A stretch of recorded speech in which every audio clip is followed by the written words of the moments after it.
So ito, pag-usapan po natin.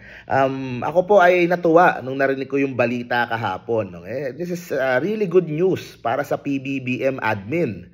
Para sa akin po, ito sa really smart choice sa parte ni Pangulong Bongbong Marcos ang pagpili niya dito kay Sec Vince Dizon para pamunuan ang transportation. Okay? DOTR. Okay? So si Sec Vince Dizon na ang mamumuno dyan.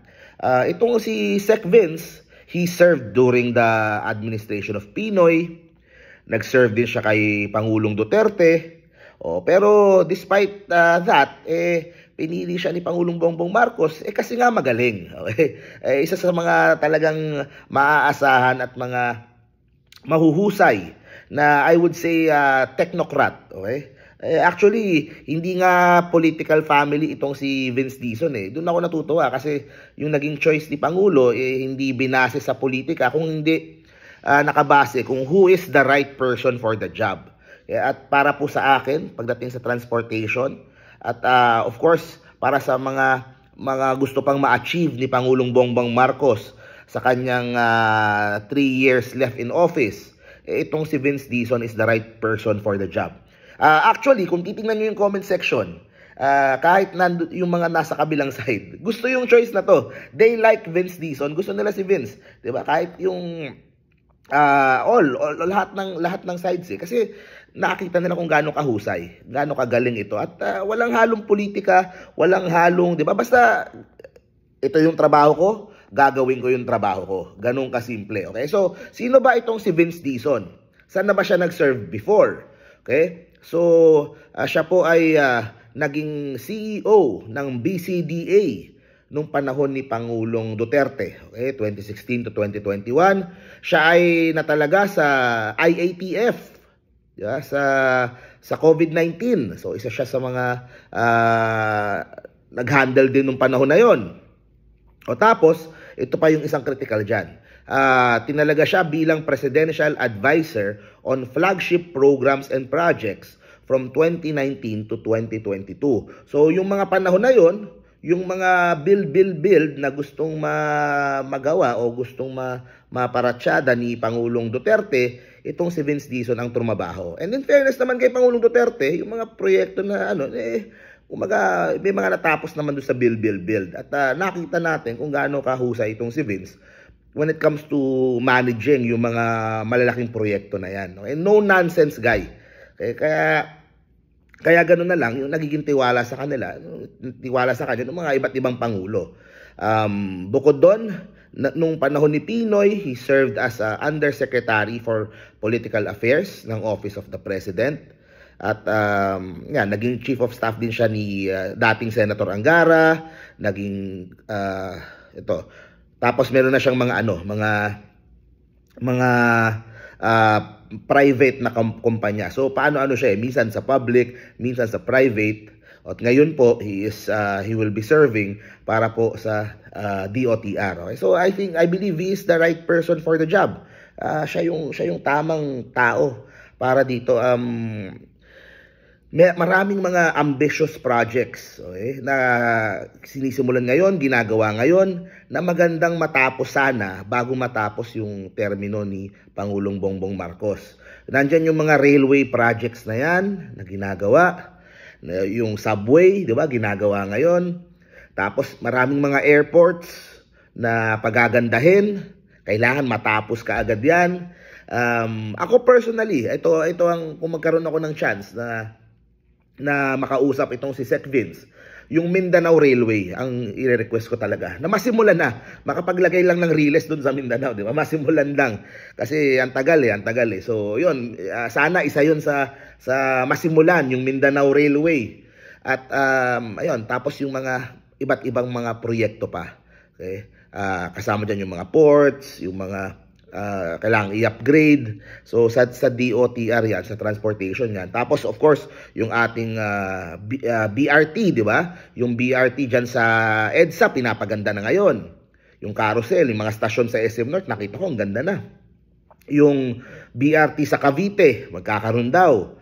So yun yung mga naano natin. Tsaka marami pang mga proyekto na kailangang matugunan at matutukan para matapos bago mag-end man lang yung termino ni Pangulong Bongbong Marcos. Kasi it would be good syempre para sa bansa, nagagamit na natin, and at the same time para sa legasiya ni Pangulong Bongbong Marcos sa kanyang termino bilang presidente.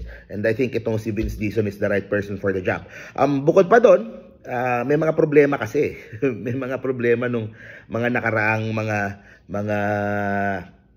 basta, for example, yung jeepney modernization.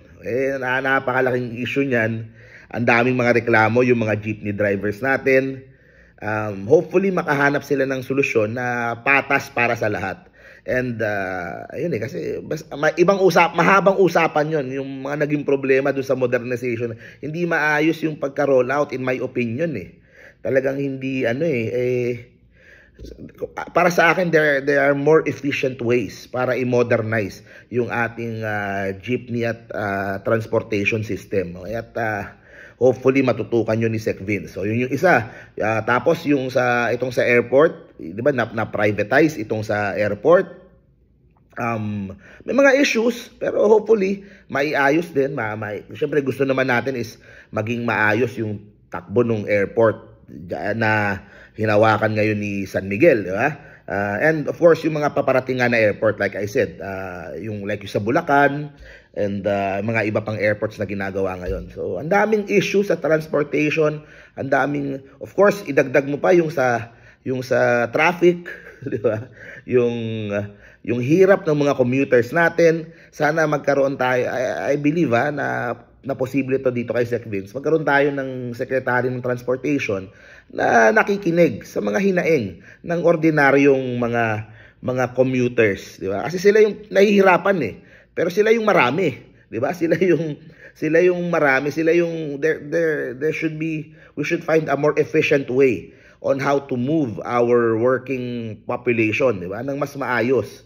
At hindi yung makikita mo pag rush hour, ang haba ng pila, di ba? Yung pila, parang 1 oras nakapila ka bago ka makasakay ng kung ano yung sasakyan mo. There has to be a more efficient way on how we move yung mga nagtatrabaho para they could spend more time with their families, hindi sila masyadong pagod. And ako naman, tumatakbo din ako ngayon. Siyempre, advokasya din natin yan. Napakinggan yung nangyayari sa mga sumasakay ng MRT, sa mga sumasakay ng EDSA Carousel, sa mga nagko-commute araw-araw. Pakinggan natin yung mga nangyayari sa kanila. At syempre, dito sa Metro Manila at sa mga ibang urban metropolis din na lumalala na din yung traffic. Diba? Sa Davao, sa Cebu, yung mga traffic din niya. So, we need to find better solutions kung paano maiayos yung transportation system natin. Yung mga BRT na yan and yung mga iba pa. So, ayun, I'm really looking forward to this. Like I said, itong si Sec Vince, hindi politiko, he just gets the job done. Yun ang nakita ko sa kanya.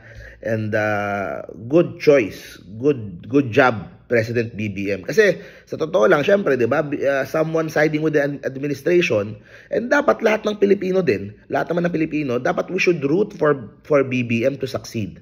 'Di ba? At nakasalalay kasi talaga minsan 'yan. Hindi lang minsan, madalas nakasalalay talaga 'yan doon sa husay ng mga sekretary mo. Diba? Doon nakasalalay kung matinik yung sekretary mo, kung mahusay yung mga tao mo, yung mga lieutenants mo, maraming nagagawa yung Pangulo. At yun, tingnan po natin kung ano mangyayari. Pero yun, Secretary Vince, I'm looking forward. Sana po yung mga concerns sa transportation matugunan. Sana mas mapakita yung mga update dun sa mga trend na ginagawa, sa mga iba pang mga proyekto ng DOTR, and we wish you all the success. Dahil yung ginagawa nyo po, alam ko, syempre sakripisyo din yan, galing siya sa private Yung ginagawa nyo ito, bumabalik kayo sa gobyerno is para sa bayan. So thank you very much guys, see you po sa next video po natin, bye bye.